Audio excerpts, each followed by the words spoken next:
Ha. Ha. Yeah.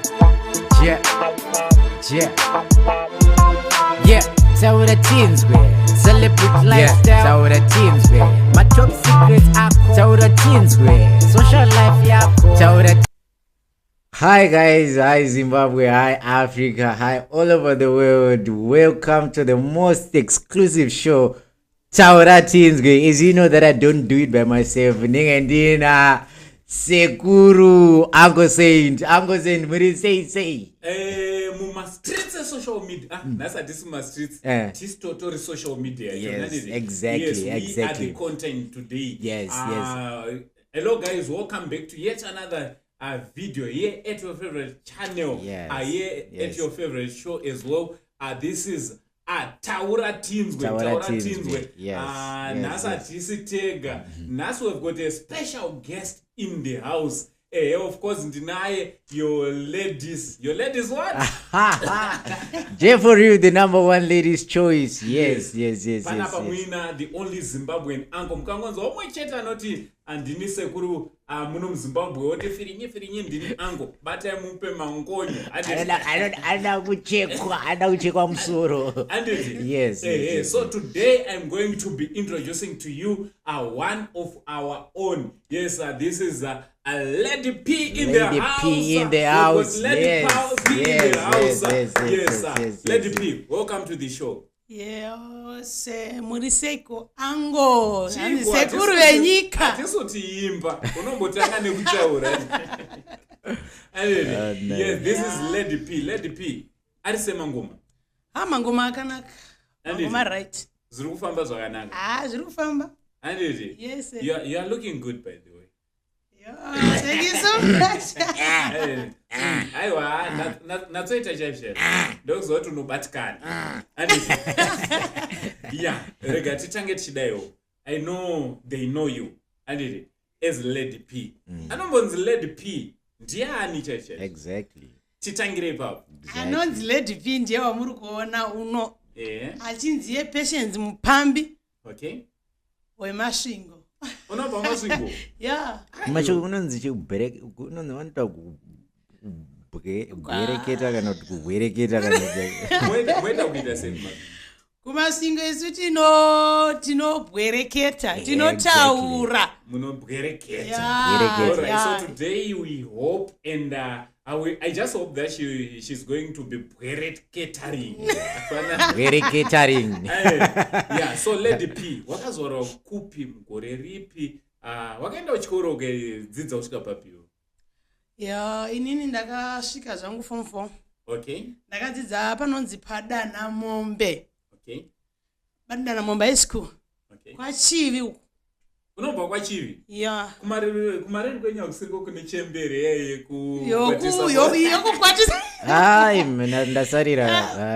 Wasarira. Sorry. Ndakutonge ndakudzorera mashure pandasarira. Okay. Chembere mutora chembere pi. Anambonzwa. Wasizwa chembere kwachivi. Ndisikumbuyiziva. Yakakwatisa mabwe. Ikaseva muto. Kwanzi unenge waitoita sechicken.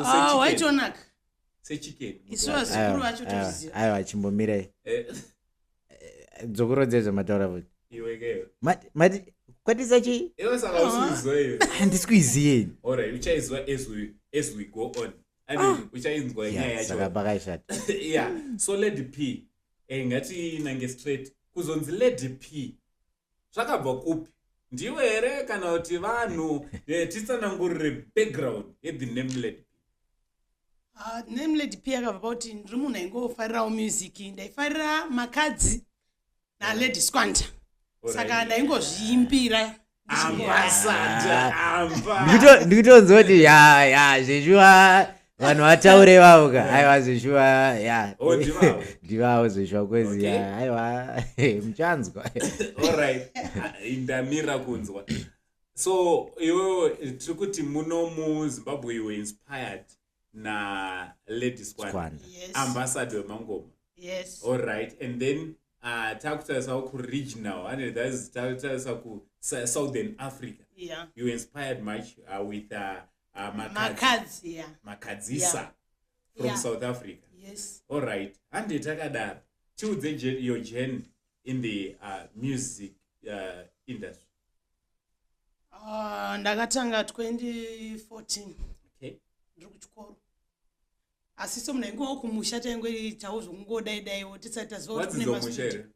Ndakadzidza kumusha.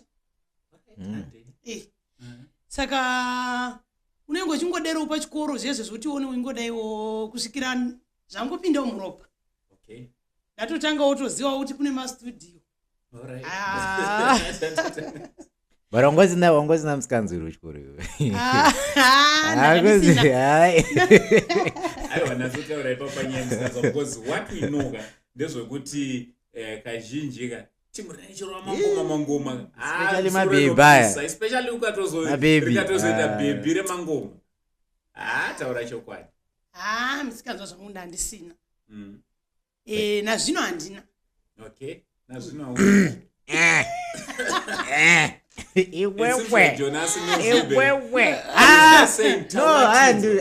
ndikuti taura tinzwa nyatsodhipisawo. So tiri kuti zvekuzotanga kurekodha professionally, when was it and where? Ndakazototanga 2018. Okay.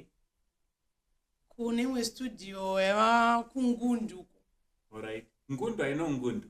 Yeah. 10 of Chiredzi. Yeah, ikoko. Yeah, I know. Ndowa ndakazotangirawo zvanguwo. Asi kuti tatakangosara still. Okay. Tatakangosara. Ndova ndazoti warye rumbendawo Johnny. Alright. Saka Johnny ndo kwatakatozonopisa takatozombonotirirei. Takurawo zvemavideos ichichi. Vanoziva. Kuti taita mavideo akaita se kusvikira ndazotiwo regai ndichiindawo kumusha. Kumusha teona sokuti kana wauya kumusha kunoku tofana kuti tirire. Sezvatakuita izvi. Urikuririra. Ndikuona sokuti mastreets zakudaira. Ndipo pangazoitoka pamusikanzwa. Alright, so do you still remember your first track rawakaita? And rinonzi chi and chii chakaita kuti you recorded that first track? Yeah. Kwakudhara wakangana. Awandisa kana mangoma acho awandisa. Zvimwe zvacho unozasara sevana vadikitaita mangoma emusikanzwa saka kwakudhara kuti tichizvibatanidza. Saka zvoona zvataura Jonasi zvemusikanzwa zve kuti nhasi tinototi taura tinzwe. So guys, I think you can hear what Lady P is saying from the horse's mouth, and ari kutotaura kutoti ndakatomboenda Joni ndoda kuzobvunza kuti akaenda zvekujamba board here kana zveferere straight. Aiwa handei timbononwira mvura tozodzoka. Enhance your sound experience with Real Nas Productions and increase your sound quality with our state-of-the-art PA system. Perfect for any settings. Our key features include clear and balanced sound, robust and reliable performance, and easy-to-use interface. Upgrade to a higher sound quality today by visiting Real Nas Productions and find out how our PA system can transform your audio experience. Visit our offices in Hatfield at 39B Ceres Road or call us on 0777 238845 to take your audio to the next level.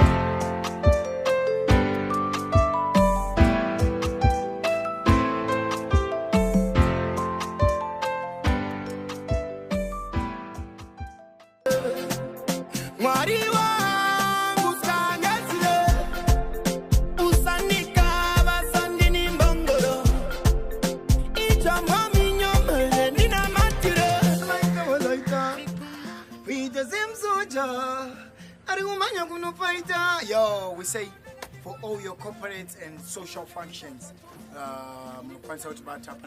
screen for PA system hiring. It's all about Real Nas Production. Real Nas Production, the way depends on the action. Show us the funding.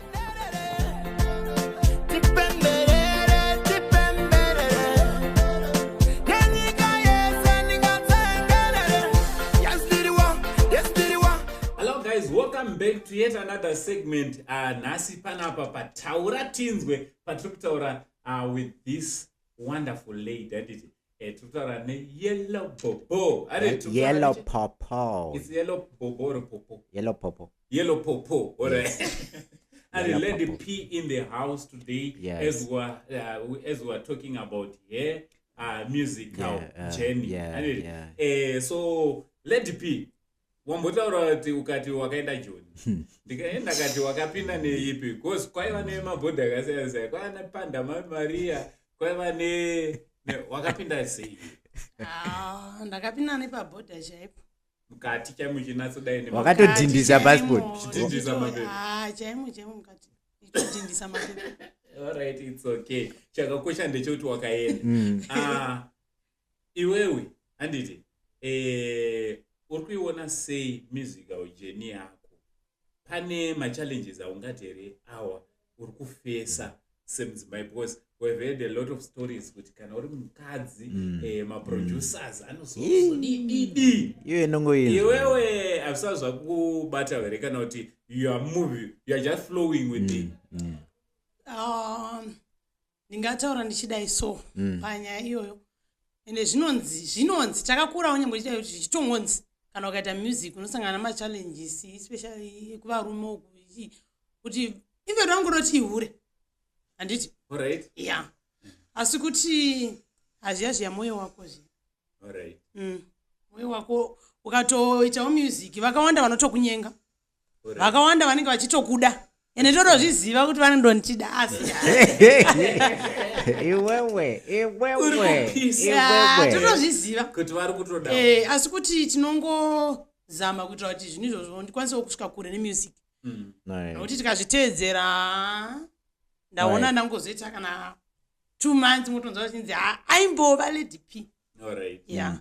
Alright, so how did you manage kuti usvike pauri right now? Because tinoziva kuti zoni pane mastudio bills and stuff, kuzoshuta music video pane macourses akawanda. How did you manage kuti uzosvika pauri izvezvi? Yeah. Apa ndinoda kutanga kutaura ndichiti inyasha dzaMwari dzakazoita kundisesekedza ndova ndasvikawo paReunas. Ndova ndasangana nabhosi vachirima nabhosi vamakande. Ndivo vandingati vanhu vari kundisumudzira zvamanje manje kuti ndinzi Lady P. Yeah, chero mukasandudza ndiri kuglow tozviziva ndega kuti ndiri kuglow. So all credits to Reunas Productions. Yes. Alright. Okay. Alright. Producer wako anonzaniko paReunas pamoja? Yeah, my producer is Equation. Okay. Yeah. Vari kupisa Equation. Equation vari kupisa. Handiti? Vari kubata basa. Alright. Rekati mbobva ikoko. Inangu ndoda kuziva like in the music industry pane mama artists here aukatarisira kuda kushanda navo kana kuti wakamboshanda navo? Yeah.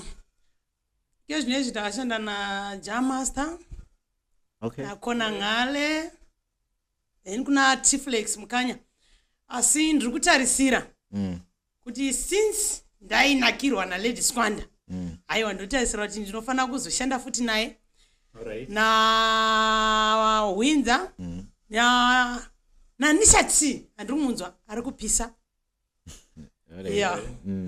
Then kozoitawo vahombe vedu kuna naJapres achichinjwa mumwe artist andofarira futi okuti ndinotarisira kuti tisangane navo matiri kupindawo mwana Japres.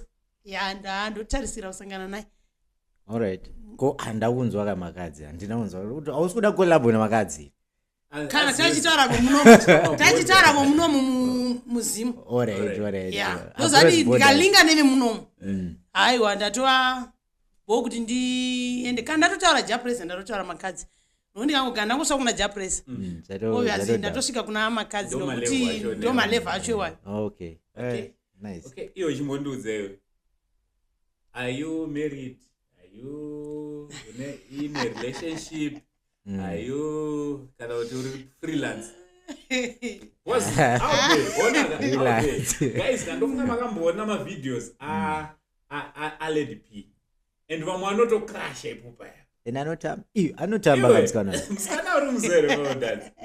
Alright. Tiudze papa vamirira da kunzwa. Alright. inini kuti nditi ndiri murelationship kuti nditi handimo futi saka inini manje inini ndini azoziya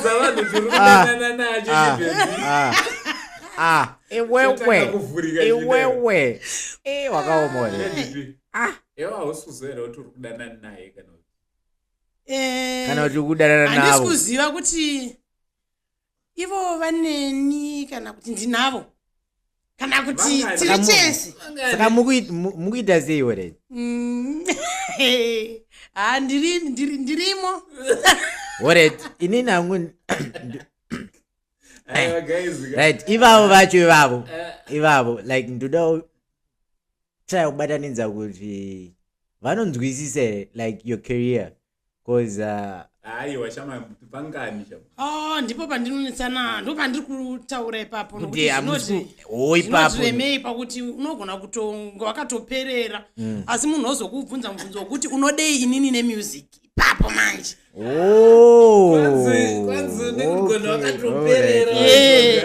wachinzi choose between your career and me andimunoona saka ina handidi kufa nebp is difficult. Are you officially saying dream freelance? Yeah, kana munhu asingadi music kureva kutoti hadini. Guys, relationship iri kuperera pa podcast.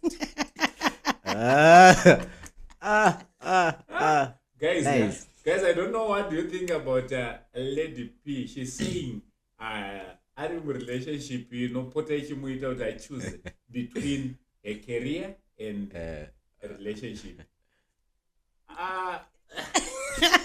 muombe musikana wacho aiwa okay but one thing chandafara about Lady P, she's honest and she's making it clear kuti it's either unontora inini nemangoma angu kana kuti aiwa tongoita Ondisiya. okutosiya chaicho yeah okay tiri kuti zverelationship tazvinzwa titi tiri kuti hakuna here vamwe vechidiki area kwako kwaunobva iwo vanotasira from you and kune vana vanotasira from you unotokudina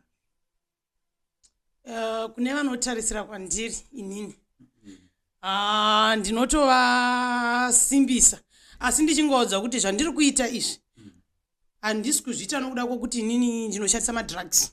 mira ipapo guys we're coming back panyaya yemadrugs asadondimanyira pamira guys we're coming back aiwa toda kuti timbonwira mvura tiuye tichitaura nyaya yemadrugs yataurwa nemusikana munhu wemtv abuda nzemba zama kakaneta chingova papama zama mchama ukadonda unosimuka izwa mchama zama kakaneta chingova papama zama ukadonda unosimuka izwa mchama. Hello guys, welcome back to yet another segment and this is the final segment here at your favorite show. This is Taura Tinzwe. Today sezvamuri kuziva kuti tiri kutaura with Lady P. Ataura zvakawanda and now pane nyaya yaanga akutaura nezvayo patiri kutaura nezve musical career. Jonas, unoona seiko mwanasikana anenge achitoda ureti chikwini chaipapo ipapo chine mutsindo anditi Lady P, iwe uri kutaura nyaya yekuti madrugs pakamboita maaccusations ekuti maitiro unoita especially on your videos you won't be yourself. Maaccusations ekuti iwewe it is alleged that you were taking drugs akushuta kwaunoita kuya ausiwega. What do you want to say to such allegations? Zviya zvinenge zviri muropa ukaona uchitozoshandisa madrugs uri kutomanikidzira zvimwe zvinhu zvauri kunzwa wega kuti izvi hazviite. Unofanira kuita zvinhu zvaunonyatsonzwa nemoyo wako kuti izvi ndinozviita ende ndichitozviita. Mavhidhiyosi andoita aya chero izvezvi ndiri panapa mukatonditi mari iyo ndotoshuta izvezvi ndichitomwa mvura muchitoona muchitori nemvura ndotoshuta zviri muropa. So you are saying uri kuzviramba kuti hakuna zvemadrugs zvakamboitwa neanonzi Lady P? Ndiri kuzviramba. Okay, all right. Jonas, seems like you're not or something. Ndikugutsirira kuti zvari kutaura but if saka vanhu vane talent sure. All right, so you talent musikana ne energy ndakamumona musikana ane energy yakawandisa eni pamwe pacho kuti munhu ari nomoyo asamboenda kubackstage iri asati auya because energy yake ka aiwa saka if it's pure then talent tinaro zveshuwa cheshe. So uri kuda kuti kudii, because out there are a lot of artists, most of them, some of them vanotozorasikirwa their career, especially when it comes to dancehall, to be specific. Vakuita zvemadrugs. Ungada kuti kudii kwavari? Ndinongoti stop drug abuse. Madrugs haana kunaka. Munhu ngaangogona kungova neconfidence pazvinhu zvake. Kana wakazvudza kuti uri artist, ita zvechiartist. Zvisinei nemadrugs. Chinozopa kuti vanhu vaite madrugs. Vamwe vanoti hanzi ndoda kuwana confidence. Handisi kuda kunyara. Handisi kuda kuita handiti. Saka ndinongoti kana zviri mauri zviri zvako. Aushandisi madrugs. Kana uchishandisa madrugs, siyana nazvo, tsvaga zvako chaizvo. Aunyare. Sezvakaita izvo, aiwa unyare zvo. Lady P anyare guys. Ini nungoda chimboro kana 2-3 malines. Chimbonzwa kuti timbonzwa kuti zvecho hanyare ere kana kuti. Timboona zvecho hapana zvinoshandiswa. Zvandingakuitira izvezvi handiti. Sepanambotaura paya hani mambonibvunza relationship ndivandataura. Ndakatombosvika paheartbreak handiti. Kana vandazongoimbawo kasongwa. Watomborwa neheartbreak ere? Ndo zvakazondipa kuti nditi ndinavo. So Lady B, unotombochemedzwa nemujulu. Iwewe. Ndakazosva pakuti murume uri skiricha wirifo kumhanya kumwe mvura yamabhopopo. Hakuna murume akadaiso anodyiwa nezvikoso vanhu vachidya makoko. Ndaiti zemukwacho uchandopeya lobola. Handina kuziva kunditimba kunge bhora. Nokuti uchi wakamore wawakundifananidza chipona Dhibhora. Baba mwana ndiudzewo ndanzwa uri kudanana nachipo. Apa ini mudzimai wako ndiripo. Kopa ndiri chiko chisipo iwe. Talent. Takutoda beat ka. Pautoda beat. Nice. But ipapo ndapanzwa ndiri. Kuti baba mwana utoti haiwa uchi wakamora wakudei futi kunana. Anko. Ndo pamanzwa vega. Tichipendera mberi. Chimbotiroera kamwe futi. Chimbonatsotiroera kamwe futi. Pane paya pandazonzi unoita mukureply song yandaimba ndiye ndakarekera kuna ladies kwanda ndamboda uya ndo ndazoti ndinofarirani makadzi ndo ndazoimba ndakutenda mabhosi angu nditika ndikati vachirima oye vachirima oye vachirima oye vachirima oye vamakande oye vamakande oye vamakande oye vamakande oye neri unasi dobudira Dubai neri unasi dobudira Lesotho neri unasi dobudira Botswana neri unasi dobudira Lesotho ona pandinoti pe ndotenda makande ona ndoti pe ndotenda chirima ona ndoti chikunakidza guys, inangu ndikuenjoy like muone facial expression chichidai baba iwewe ndakutonzwa kuda kutamba. This is excellent. Mamunzwa makadzi ka. mamunzwa makadzi ka anga achibuda apapa. Yeah, so tanzwa vaungada kuita nawo macollab anditi sofa pane vawamboita nawo here macollab sofa macollabos aripo. Yeah, sofa ndaita collab na Jamaster. Okay. Ndaita collab na Kona Ngale. All right.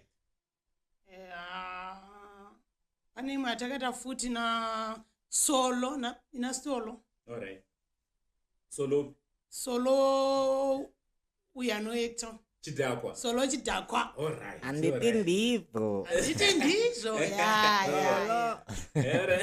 All right. So pama-shows, nyaya ma-shows vakamira sei? Ma-shows tiri kuenda. Ma-live shows tiri kuita. Muri kuita ma-live shows? Yeah. All right. So hamuna here album kana kuti zvimwe zvamuri kuronga zvapadhuze kuda kuda? Yeah, tiri kutogadzira album. Asi hatisati hedu tava nedate ratingakudza kuti zviri kuda kusvika. Asi tiri kugadzira. All right. Ini tisatapedza nadozo like is there anything else that she do besides music? Une zvimwe zvaunokwanisa kuita or zvaunoziva kuti ndiri gifted kuti kana iri chakadai besides music? Yeah, zvakati wande. Business.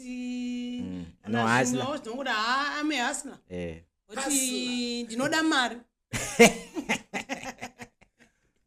Mr. Jonas ngatimusire vanapa musikana uyarete.